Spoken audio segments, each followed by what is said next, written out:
Baiklah Bapak Ibu Saudara, kita akan mulai seminar kita. Sebelumnya saya bersyukur dan berterima kasih untuk para penatua yang sudah hadir. Dan pada saat ini saya boleh meminta untuk Pastor Anta membuka kita dalam doa dan nanti langsung dilanjutkan oleh Pastor Boas. Silakan Pastor Anta. Terima kasih Pastor Ellen. Mari kita berdoa Bapak Ibu. Terima kasih Bapak yang baik. Kami mengucap syukur untuk malam hari ini. Kami masih diberikan kesempatan untuk menerima berkat Tuhan, yaitu berkat firman-Mu. Biarlah Tuhan yang mengajar kami sendiri, agar kehidupan kerohanian kami semakin bertumbuh di dalam Engkau, karakter kami semakin serupa Kristus, dan kami semakin mengerti tentang esensi dari doa. Terima kasih Tuhan, kami siap untuk diperlengkapi, kami siap diberkati oleh firman-Mu, juga Engkau yang berbicara, memberikan hikmat-Mu kepada Pastor Asa Boas, supaya penyampaian firman Tuhan hari ini dapat kami mengerti. Terima kasih Tuhan, kami mengucap syukur, dan kami siap diberkati firman Tuhan. Haleluya, amin. Silakan Pastor Asa Boas. Terima kasih Pastor Anta. Shalom Bapak Ibu, ya bersyukur hari ini kita bisa berjumpa untuk sama-sama diberkati lewat kebenaran firman Tuhan. Kita hari ini akan berbicara tentang gereja yang berdoa. Ya, gereja yang berdoa. Maka saya mulai dulu dengan pengertian gereja. Tapi saya hanya membahas singkat saja Bapak Ibu tentang gereja, nanti kita akan membahas lebih banyak tentang gereja yang berdoa. Kenapa? Singkat karena ini adalah materi pertama di buku kita Empower. Jadi kalau Bapak Ibu yang sudah mengikuti Empower atau yang akan ikut Empower, maka materi pertama modul 1 itu akan ketemu dengan gereja dan kekristenan. Ya, jadi saya hanya singkat saja karena ini adalah intisari dari apa yang akan kita pelajari di Empower. Jadi gereja Bapak Ibu, gereja itu diterjemahkan dari kata Yunani eklesia. Eklesia dari kata keluar, dari, dan kaleo. Artinya memanggil atau dipanggil. Sehingga dengan pengertian ini kita bisa dapat satu pemahaman bahwa gereja adalah pribadi atau kelompok yang dipanggil keluar. Nah pertanyaannya keluar kemana? Dipanggil dari mana? Maka yang dipanggil kita keluar dari alam maut kepada kehidupan kekal bersama Allah. Jadi buat setiap kita, baik itu pribadi maupun kelompok, kalau saya bilang pribadi berarti saudara dan saya secara pribadi, tapi kalau kelompok berarti Menorah Community Church. Itu ada gereja, ya. Jadi kita semua yang sudah dibawa keluar oleh Tuhan, dikeluarkan oleh Tuhan, dipanggil keluar dari alam maut kepada kehidupan kekal bersama Allah. Nah, inilah yang menjadi dasar buat kita. Ayatnya di mana? Ayatnya di Matius 16, ayatnya yang ke-15 sampai 18. Nanti perikop judulnya, perikop utuhnya, saudara bisa baca dari ayat 13 sampai 19. Yuk kita baca sama-sama. Lalu Yesus bertanya kepada mereka, tetapi apa katamu, siapakah aku ini? Maka jawab Simon Petrus, engkau adalah Mesias, anak Allah yang hidup. Kata Yesus kepadanya, berbahagialah engkau Simon bin Yunus, sebab bukan manusia yang menyatakan itu kepadamu, melainkan Bapakku yang di sorga. Jadi ketika Yesus menanya kepada murid-muridnya waktu itu, kalau Bapak Ibu baca ayat-ayat sebelumnya dikatakan ada yang bilang tentang Nabi Elia, ada yang bilang tentang ABC Musa dan sebagainya, ada yang bilang banyak hal. Tapi ketika Petrus menjawab, Petrus bilang, engkau adalah Mesias, anak Allah yang hidup. Dan Yesus konfirmasi, berbahagialah kamu Simon. Kenapa? Karena yang menyatakan itu bukan kamu, tapi Bapakku yang di sorga. Artinya pengakuan kita untuk mempercayai bahwa Yesus adalah Tuhan, Juru Selamat, Mesias, itu bukan dari kita. Tapi karena karunia anugerah dari Bapa. Jadi Bapa sendiri yang menggerakkan kita, Roh Kudus yang menggerakkan kita, Bapa sendiri yang menginginkan kita untuk mengaku bahwa Dia adalah Mesias. Dan atas itulah Yesus memberi respon, ayat 18 saudara. Dan aku pun berkata kepadamu, engkau adalah Petrus, dan di atas batu karang ini, aku akan mendirikan jemaatku, dan alam maut tidak akan menguasainya. Saudara, kalau saudara cermati dalam teks Yunani, ada dua kata Petrus yang dipakai oleh penulis Injil Matius. Pada ayat 16, Petrus dari kata Petros atau gunung batu, tapi ayat 18 dari kata Petra. Apa perbedaannya? Perbedaannya begini, kalau Petros itu pribadi, tapi kalau Petra itu artinya karakternya. Jadi yang diakui itu bukan pribadinya Petrus, tapi apa yang dia sampaikan. Berarti kalau begitu kita bisa sepakat sama-sama bahwa gereja itu didirikan oleh Yesus, alam maut tidak akan menguasainya bukan karena Petrusnya. Kenapa saudara? Karena jemaat-jemaat saudara-saudara kita orang-orang Katolik itu menganggap bahwa Petrus adalah soko guru gereja. Padahal kalau kita lihat teks ini tidak sedang bilang Petrus adalah soko guru gereja. Soko guru gereja siapa? Ya pengakuan kita akan kemesiasan Yesus. Kalau mau di ujung-ujung ditarik lagi tadi di ayatnya yang ke-16, ayat 17, berarti Bapa sendiri yang menganugerahkan supaya saudara dan saya bisa mempercayai Tuhan Yesus. Ya, jadi ini bukan tentang Petrus, tapi ayat ini tentang gereja. Nah, berarti kita sepakat malam hari ini bahwa gereja adalah orang-orang yang dipanggil keluar dari alam maut. Kenapa? Karena mengaku bahwa Yesus adalah Mesias. Sehingga dengan demikian kita dihantar oleh Tuhan sendiri kepada kekekalan bersama Allah Bapa di sorga. Ya, cukup. Itu saja dulu untuk gereja Bapak Ibu. Nanti saudara akan lebih mengekspos ini di dalam materi Empower. Nomor 1 atau yang pertama yaitu gereja dan kekristenan. Kalau begitu sekarang kita masuk ke hal yang kedua saudara. Yaitu tentang gereja yang berdoa. Nah, saya mau ajak kita untuk membaca sebuah tulisan dari seorang penulis rohani, dia juga pendoa dan penginjil yaitu E.M. Bounds. Dalam bukunya Power Through Prayer, dia katakan begini saudara. Gereja saat ini membutuhkan orang-orang yang berdoa untuk membantu krisis menakutkan yang dihadapi gereja. Nanti kita belajar. Kenapa dikatakan ada krisis yang menakutkan bagi gereja? Kebutuhan untuk berseru ini adalah bagi orang-orang yang takut akan Allah. Orang-orang yang berdoa, orang-orang yang dipenuhi Roh Kudus, dan orang-orang yang dapat menanggung penderitaan. Garis bawahi kata penderitaan. Kita membutuhkan orang-orang yang tidak akan menilai kehidupan mereka sebagai kepentingan untuk diri mereka sendiri, garis bawahi kata kepentingan, tetapi yang menilai segala sesuatu sebagai kerugian, garis bawahi kata kerugian, dibandingkan kemuliaan akan pengetahuan tentang Yesus Kristus. Orang-orang yang sangat dibutuhkan yaitu mereka yang telah belajar tentang hal berdoa. Mempelajarinya saat mereka berlutut, mempelajarinya dalam kebutuhan dan penderitaan dari hati mereka sendiri. Nah, jadi E.M. Bounds ini pernah berkata dalam bukunya Power Through Prayer tadi, Bapak Ibu silakan baca karena ini salah satu buku yang baik sekali untuk bisa dibaca tentang doa, saudara. Bagaimana kuasa doa itu nyata. Tetapi yang menarik dari buku ini tidak sedang mengajarkan doa itu untuk memenuhi keinginan kita sendiri. Firman Tuhan tidak sedang mengajarkan pada kita bahwa gereja yang berdoa artinya gereja yang mementingkan diri kita sendiri. Jadi dengan kata lain, ada hal lain yang lebih masuk akal, ada hal lain yang lebih sesuai dengan firman Tuhan daripada hanya mementingkan diri kita sendiri. Artinya, gereja yang berdoa itu belum tentu atau bisa dibilang tidak lepas dari yang namanya penderitaan. Nanti kita akan belajar, saudara ya. Nanti kita akan belajar. Saudara silakan catat dulu kalau ada pertanyaan. Nanti kita akan sama-sama belajar. Kalau ada pertanyaan silakan catat. Nanti kita akan tanyakan. Saudara bisa bertanya apapun. Tentunya sesuai dengan materi. Karena kalau tidak sesuai materi, nanti jawabannya bisa kemana-mana, saudara ya. Oke, kita lanjutkan. Kalau begitu, gereja yang berdoa itu apa? Saya mau mengajak saudara untuk mengekspos dari kitab Kisah Para Rasul pasal 4 ayat 23 sampai 31. Lembaga Alkitab Indonesia terjemahan baru memberikan judul tentang doa jemaat. Itulah sebabnya saya ingin kita ekspos sama-sama, belajar sama-sama apa sih gereja yang berdoa itu. Yuk kita lihat saudara, siapkan Kisah Para Rasul 4 ayat 23 sampai 31. Kita mau lihat, yang pertama saudara, kesatuan doa.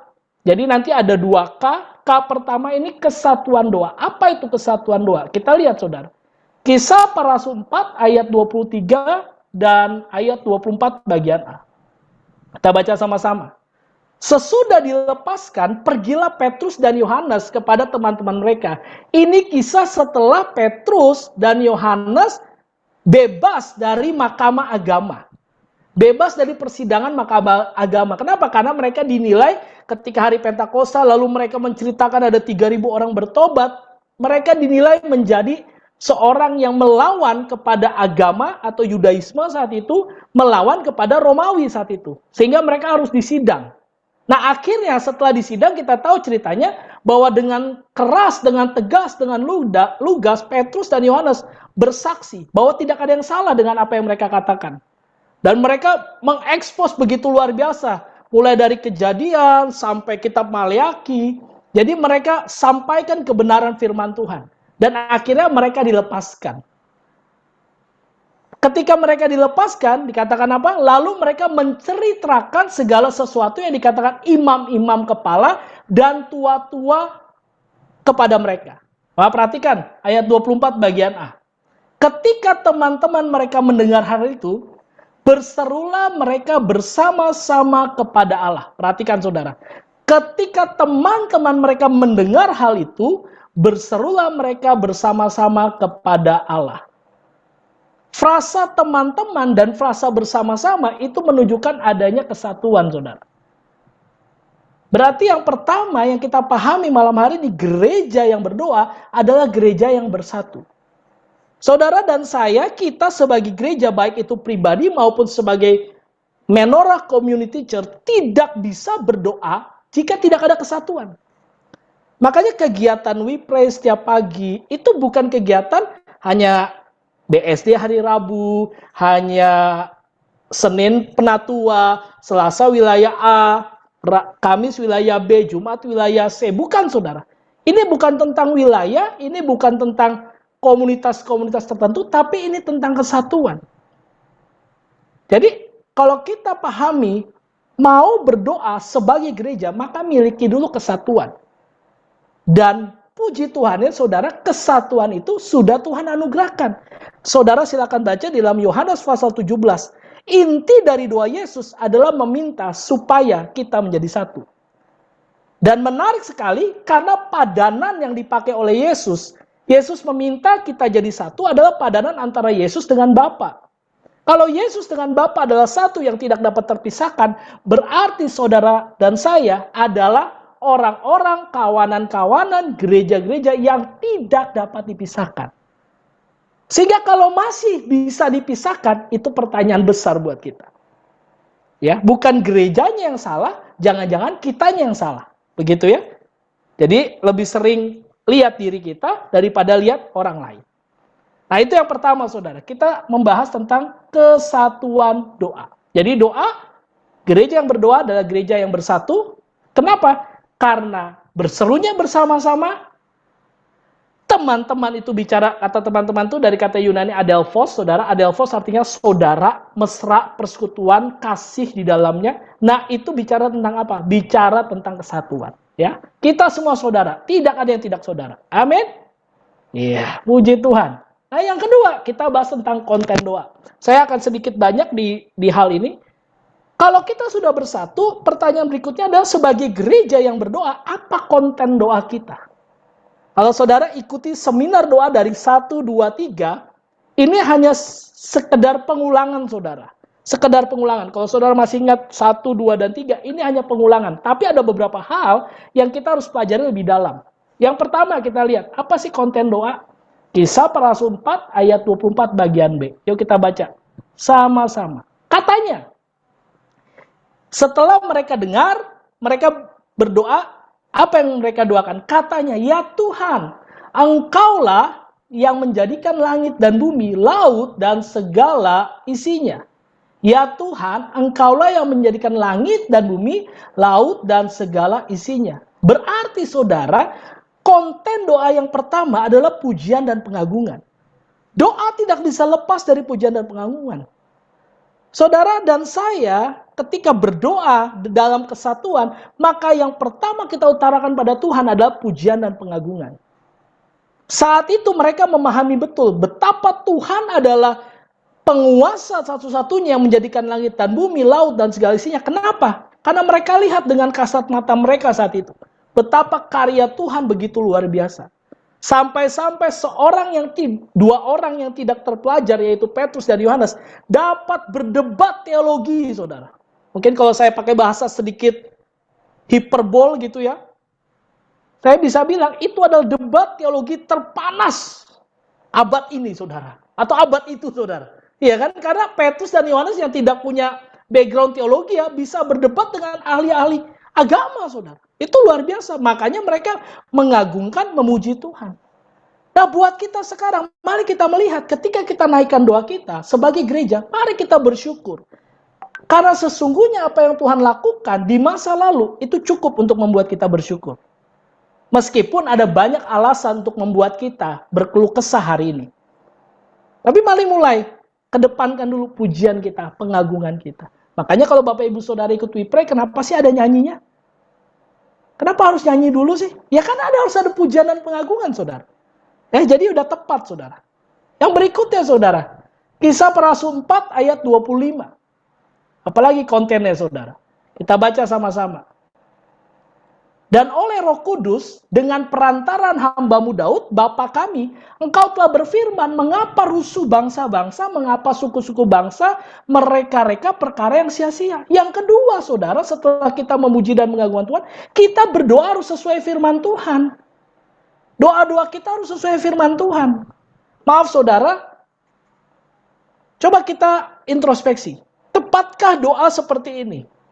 Tuhan, berikanlah kepada A, B, C, D, E yang kita tahu belum percaya Tuhan Yesus sebagai Mesias, kita bilang berikanlah roh takut akan Tuhan kepada mereka. Saudara, roh takut akan Tuhan hanya dimiliki oleh orang-orang yang punya Roh Kudus. Dan Roh Kudus hanya dimiliki orang-orang yang mengaku Yesus sebagai Tuhan dan Juru Selamat. Sehingga mari kita cermati, saudara, apakah tepat doa-doa kita? Apakah sesuai dengan firman Tuhan? Berikutnya, contoh lagi, saudara ya. Kita berdoa, Tuhan, berikanlah perdamaian. Pertanyaannya, bukankah Yesus sudah berkata, di akhir zaman akan terdengar deru perang. Bangsa akan bangkit melawan bangsa. Lalu perdamaian apa yang sedang kita doakan, saudara?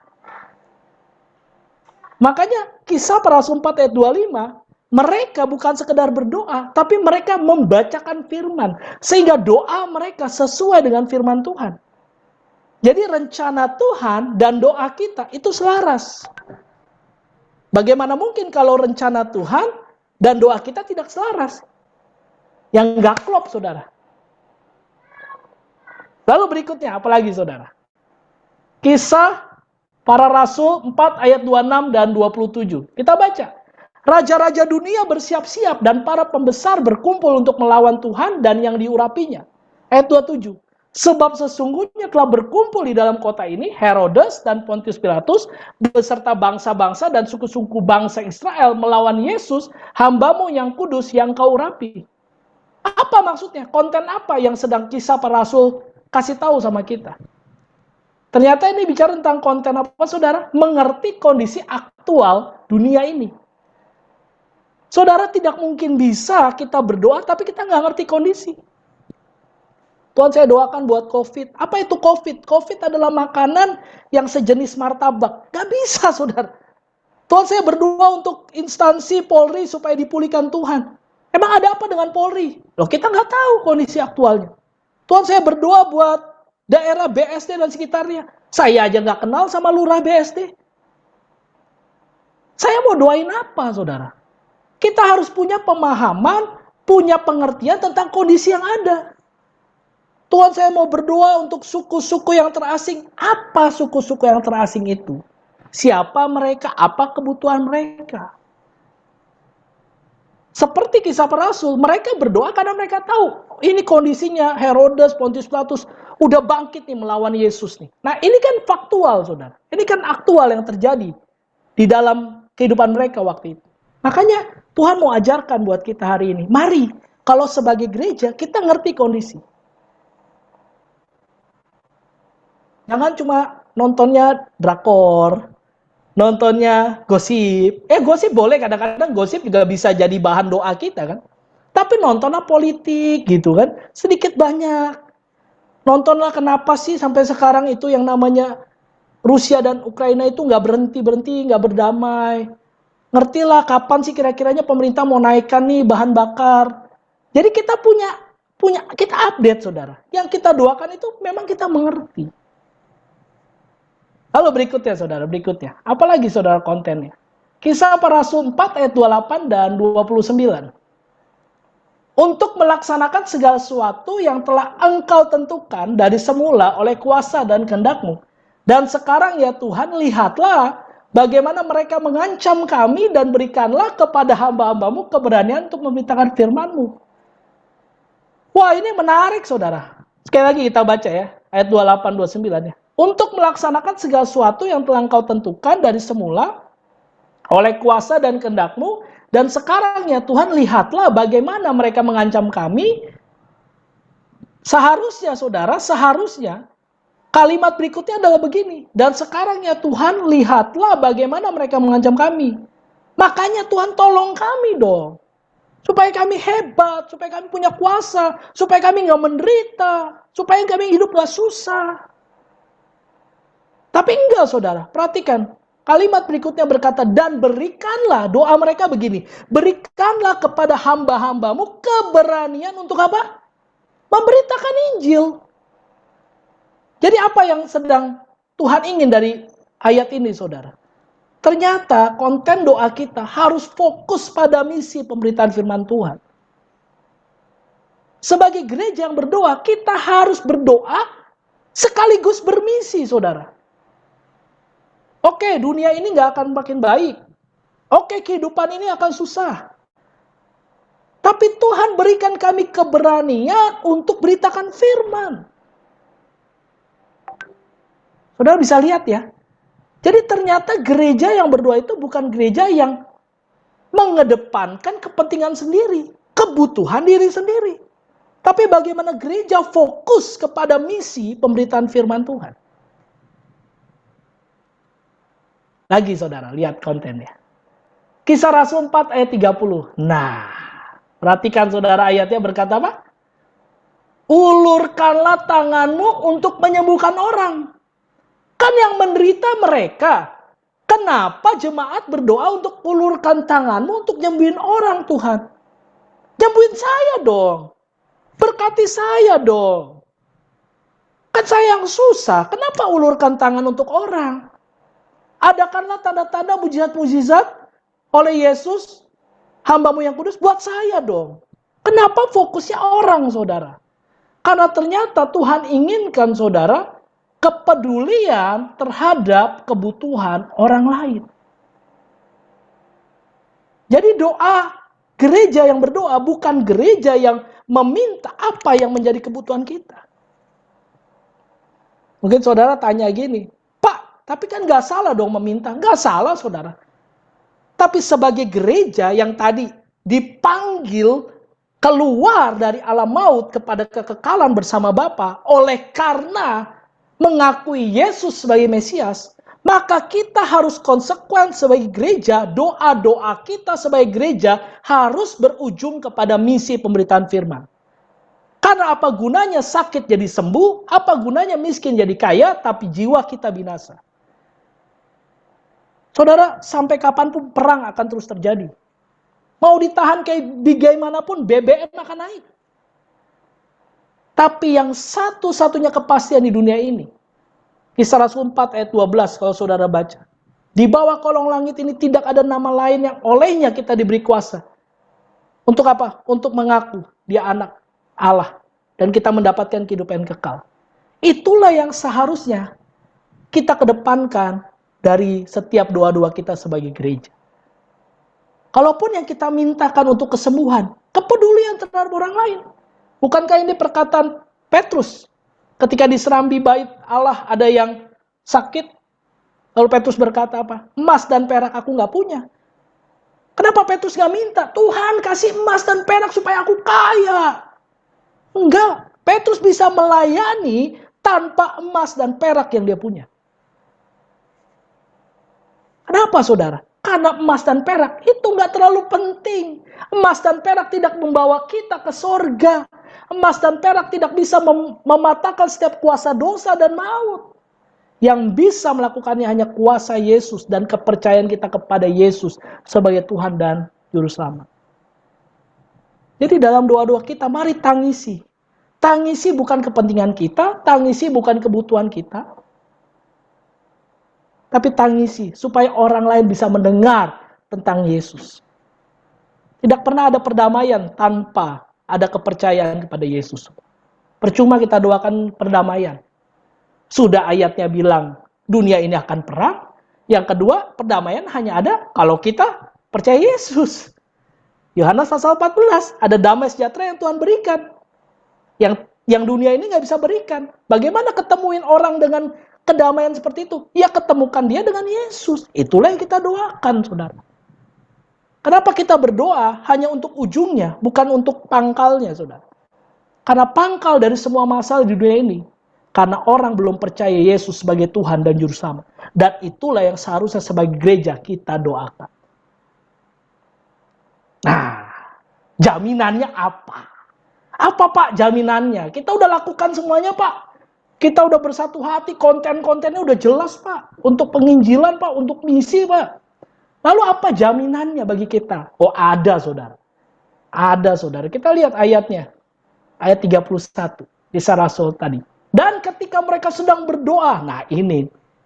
Goyanglah. Wah. Goyanglah. Apa katanya? Tempat mereka berkumpul itu dan mereka semua penuh dengan Roh Kudus lalu mereka memberitakan firman Allah dengan berani. Ini menarik saudara.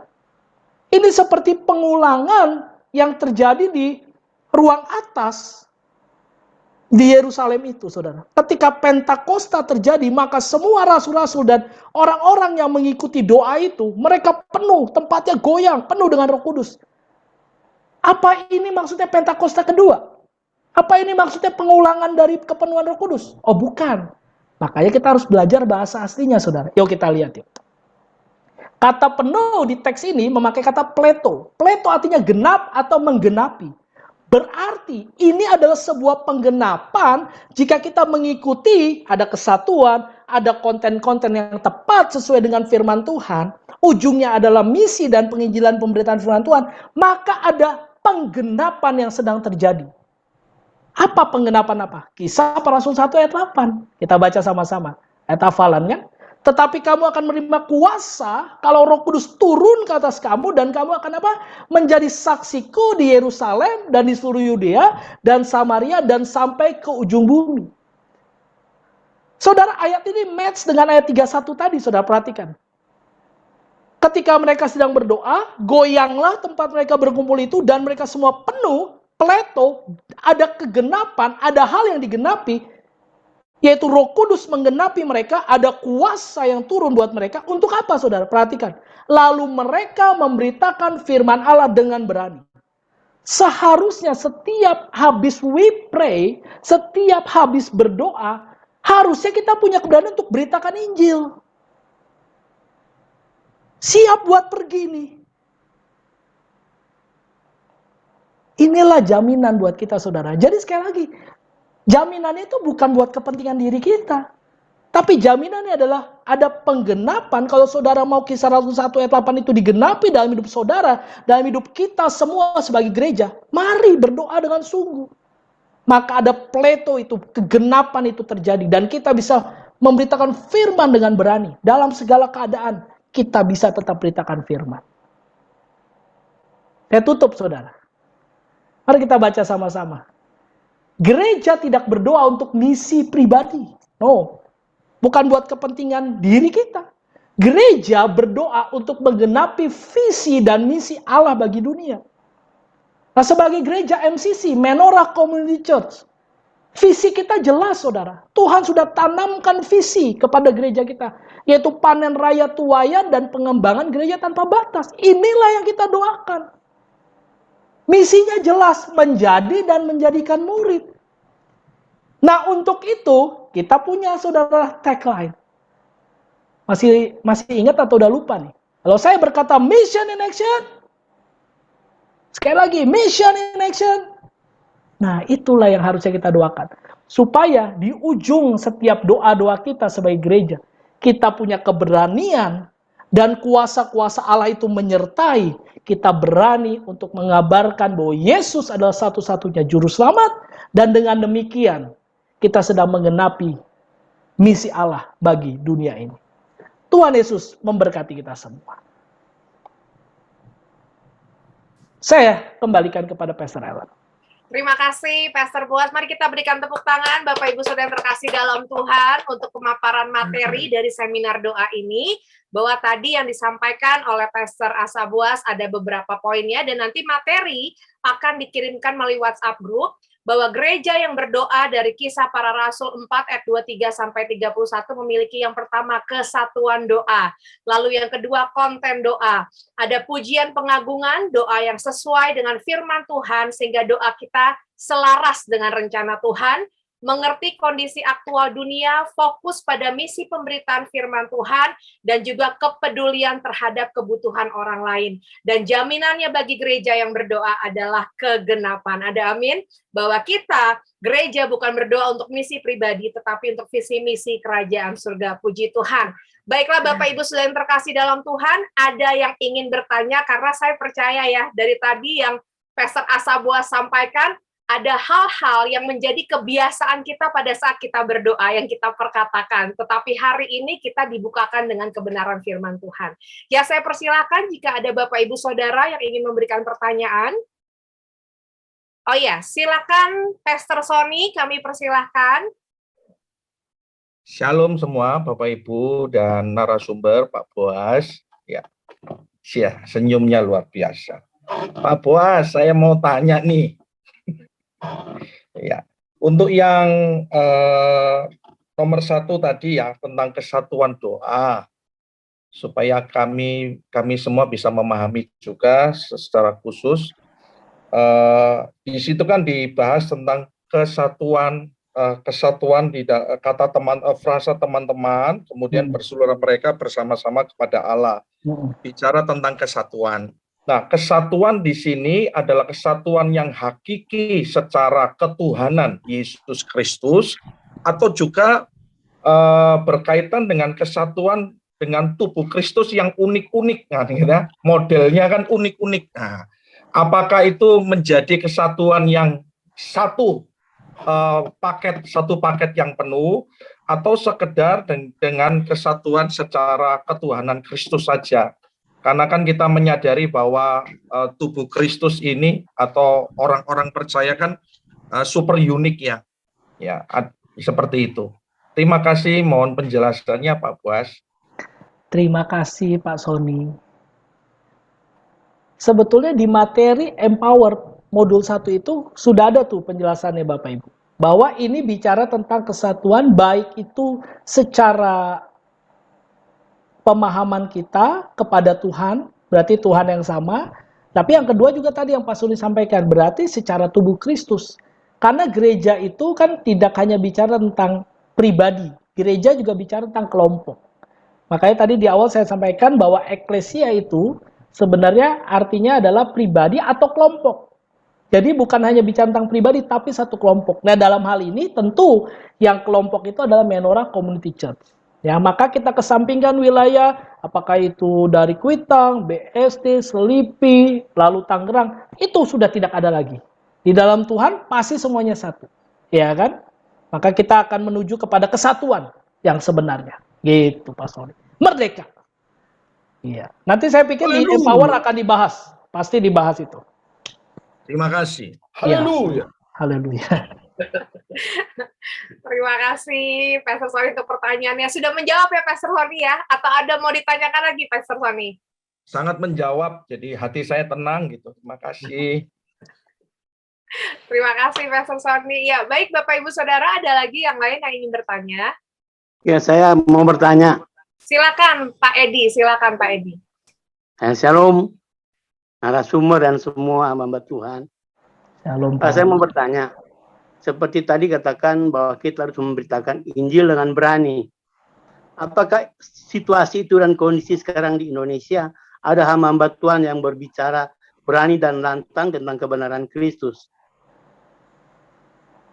Dan kedua, aku mau tanya, bagaimana kalau kita berdoa? Ini kan dalam satu kelompok tim doa.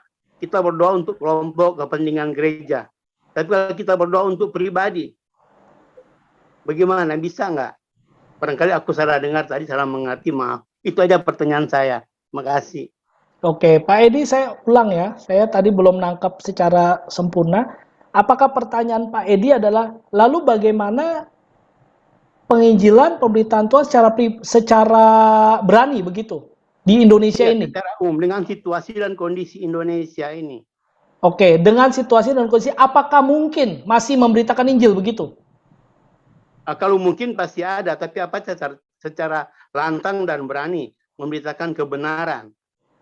Oke, secara lantang dan berani memberitakan Injil harus, Bapak Ibu. Itulah fungsinya Roh Kudus. Karena tidak mungkin Roh Kudus diberikan kepada kita dan kita nggak punya keberanian. Ya, jadi secara logika sederhananya, kalau kita paham bahwa Roh Kudus di dalam kita, maka Roh Kudus itu yang akan memberikan dunamis itu, kuasa untuk beritakan Injil. Nah, kalau nanti kondisi dan situasinya bagaimana, tentu Roh Kudus yang sama akan memberikan hikmat.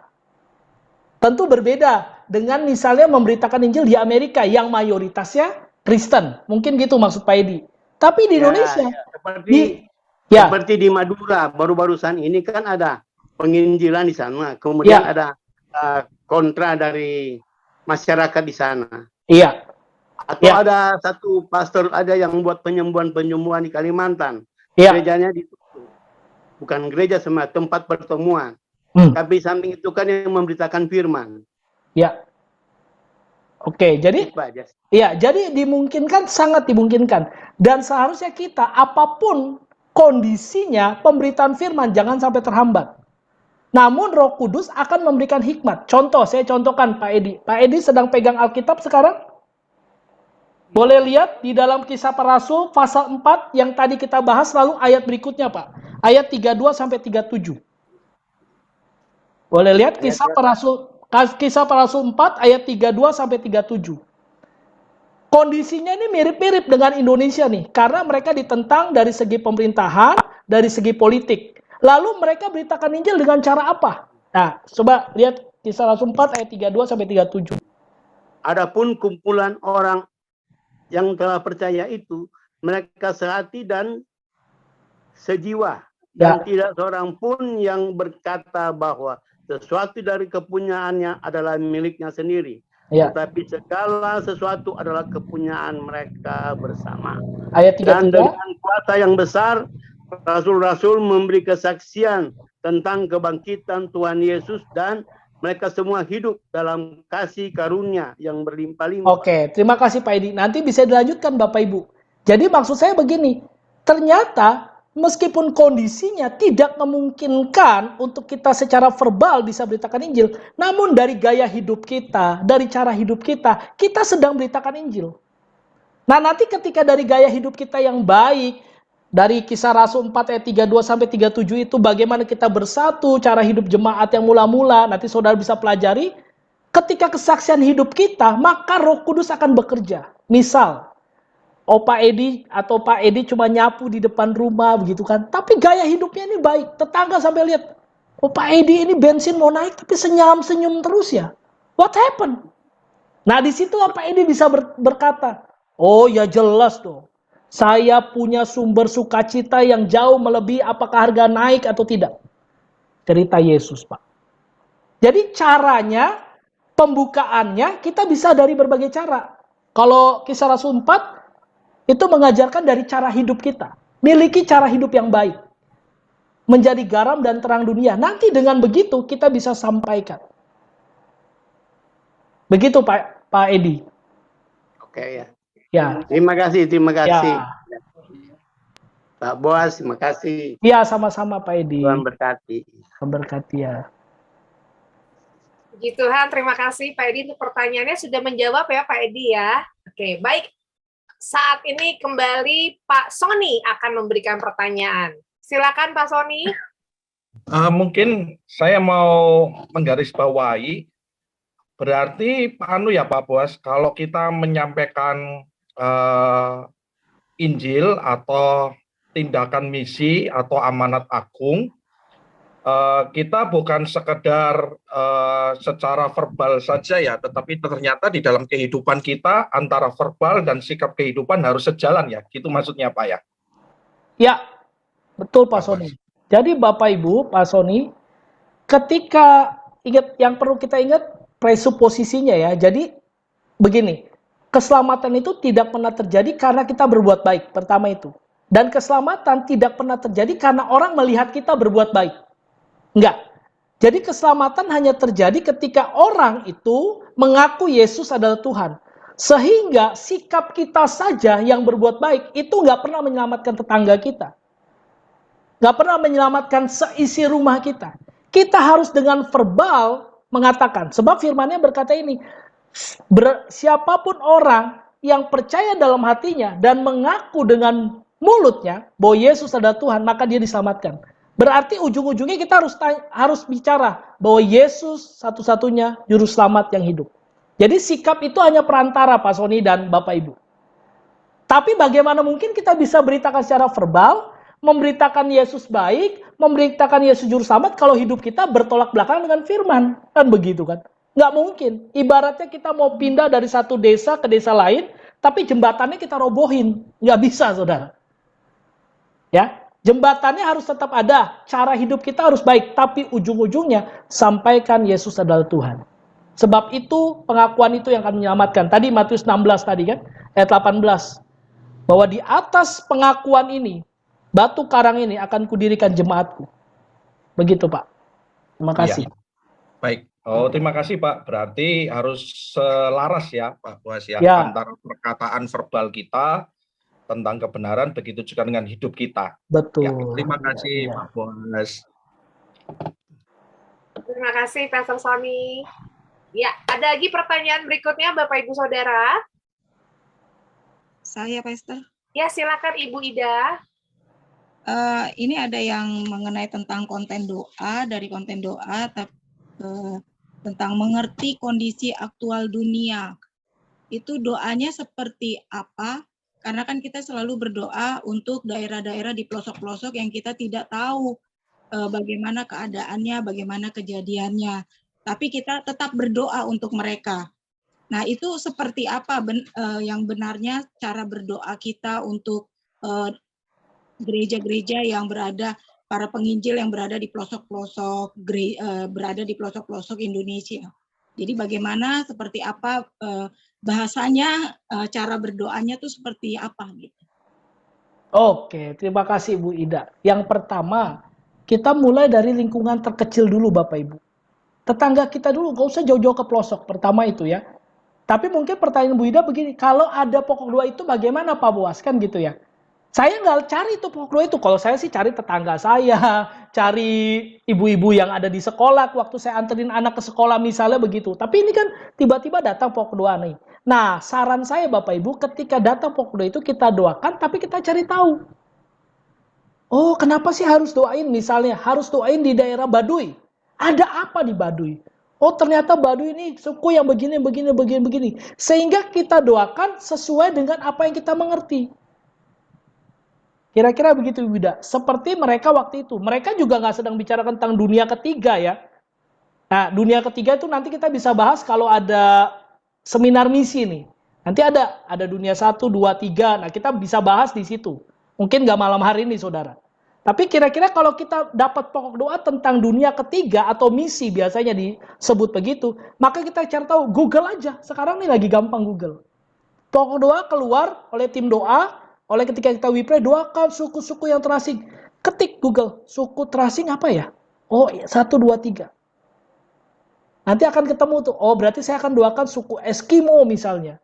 Kan bisa lucu begini ya Bapak Ibu. Saya mau doakan untuk suku Eskimo biar terima Tuhan. Karena di sana cuacanya sangat panas. Jadi saya doakan untuk suku Eskimo supaya kuat terhadap udara panas yang ada di sana.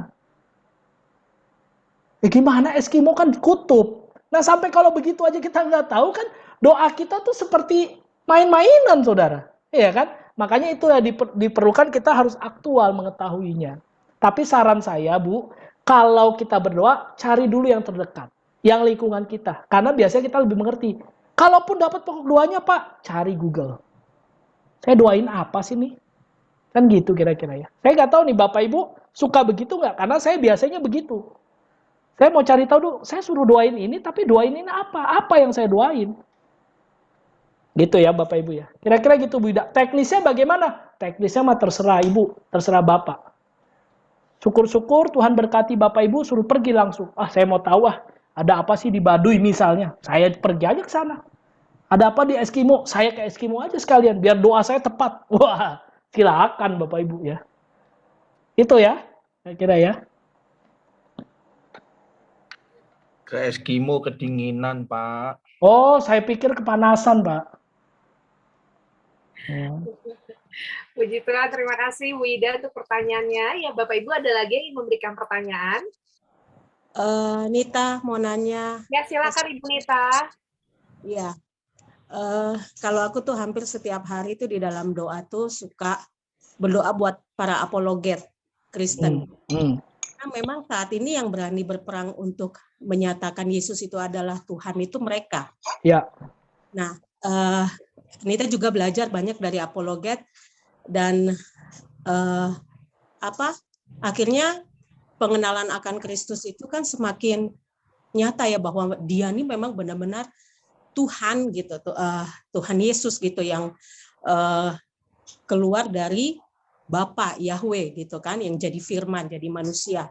Jadi itu salah nggak kalau kita berdoa buat para apologet? Karena kan sekarang PGI sendiri pun atau mungkin yang lain ya untuk tadi yang seperti Pak Boas bilang keluar untuk menjadi saksi Kristus masih ada rasa takut-takut gitu. Karena apa? Indonesia ini kan tidak aman untuk kita bersaksi tentang Kristus. Buktinya ada beberapa pendeta juga yang akhirnya dilaporkan, yang terpenjarakan akan itu, dan banyak yang keluar ke luar akhirnya seperti apologet yang lain yang akhirnya bersuara tentang keadaan Indonesia mengenai agama gitu, agama Kristen yang ditindas sehingga gereja banyak yang dibakar, ditutup gitu kan.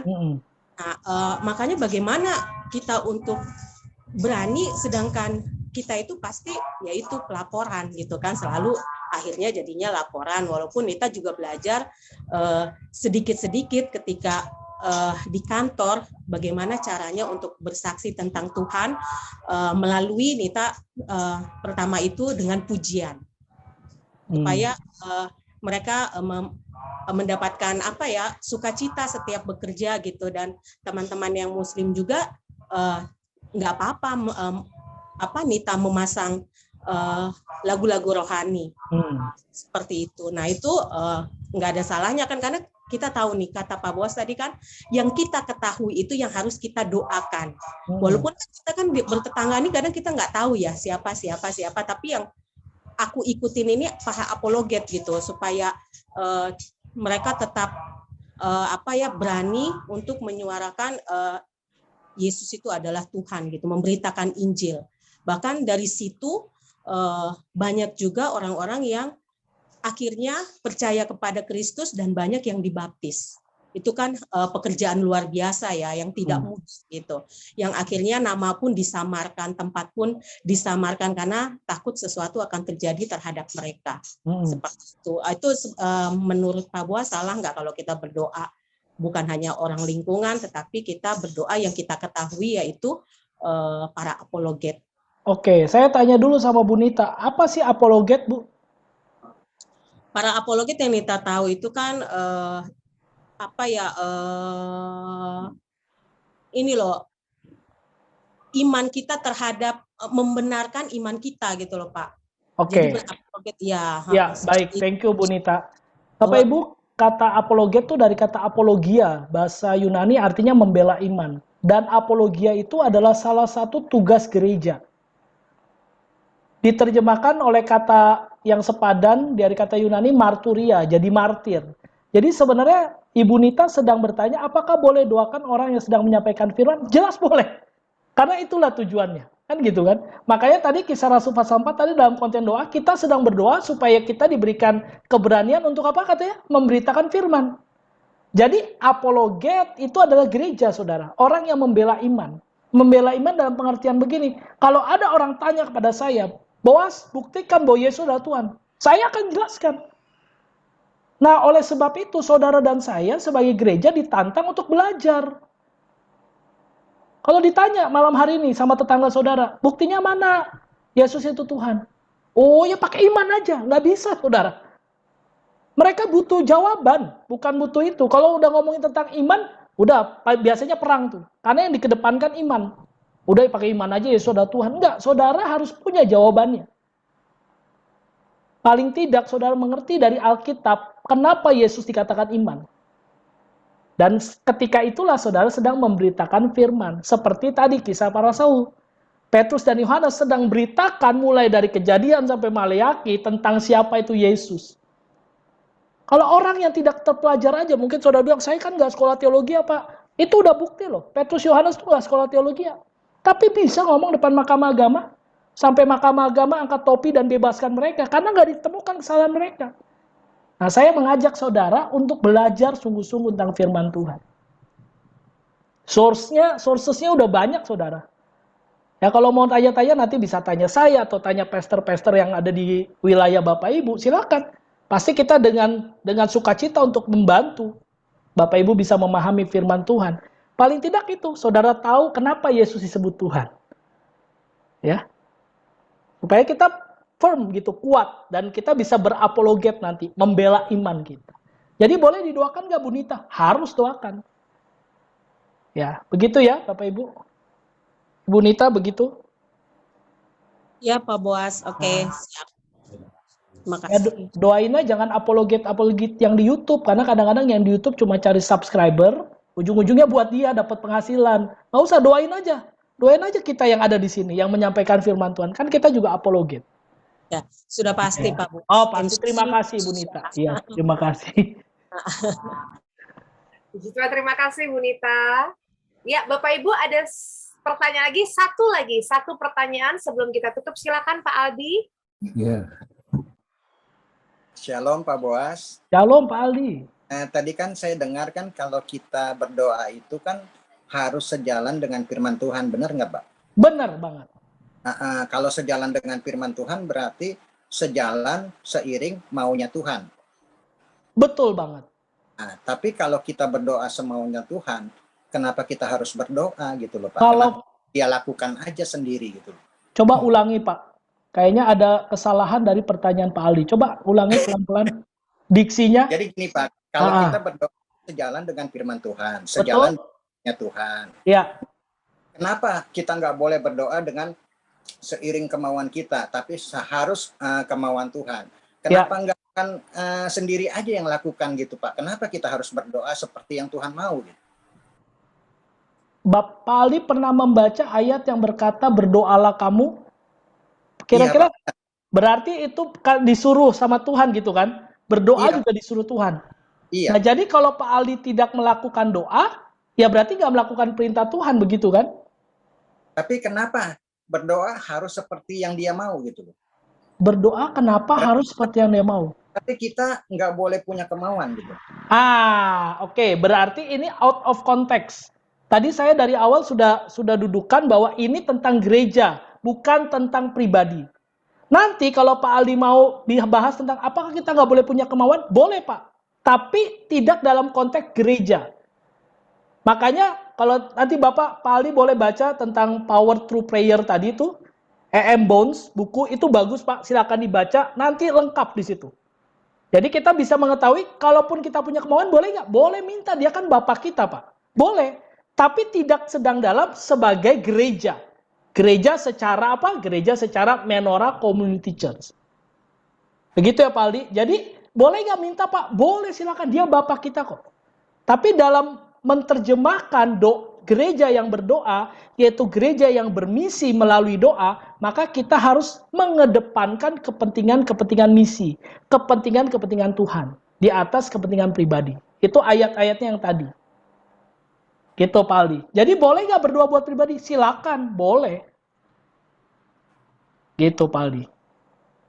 Oke Pak Boas, thank you. Sama-sama Pak Aldi.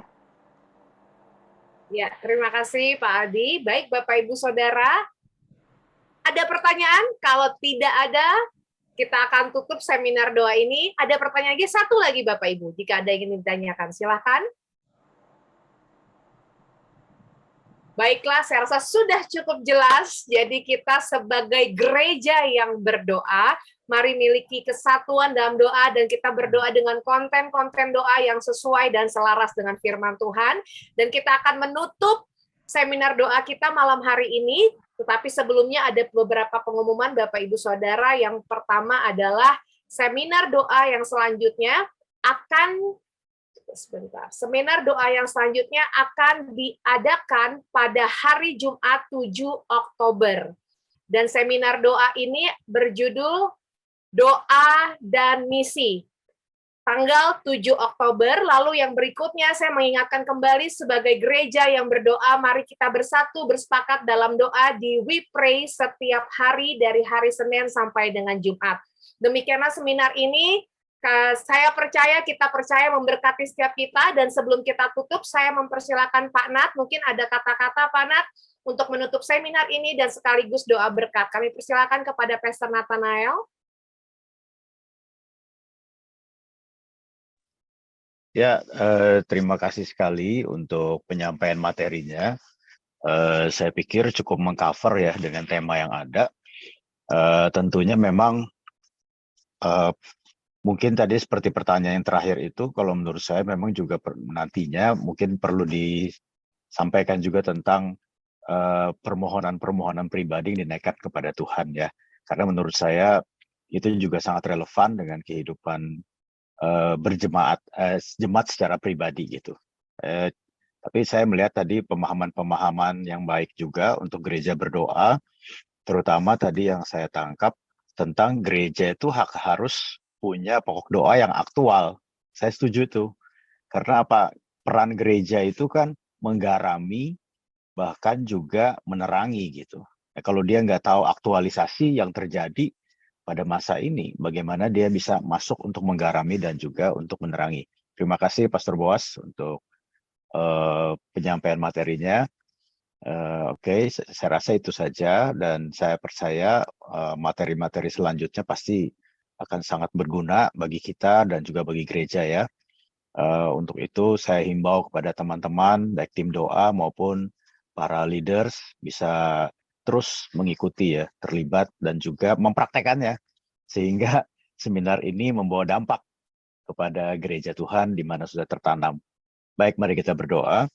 Bapa di surga, terima kasih untuk kasih setiamu menyertai kami. Kami bersyukur untuk penyertaan Tuhan yang tidak pernah berkesudahan, dan Engkau sudah memberikan kami pencerahan pada malam hari ini sehingga kami dapat mengerti apa yang Kau sampaikan. Lanjutkan terus apa yang menjadi karyamu melalui penyampaian materi ke depan, dan Tuhan memakai setiap hamba-hambamu, baik Pastor Boas maupun Pastor Anta Kirana yang akan menyampaikan materi-materi, dan kami percaya semuanya pasti akan membangun kekuatan dan kubu doa bagi MCC untuk kemuliaan nama Tuhan. Terima kasih Bapa.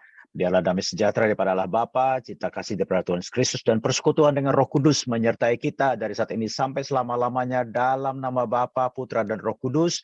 Dalam nama Tuhan Yesus kami berdoa. Amin. Tuhan Yesus memberkati.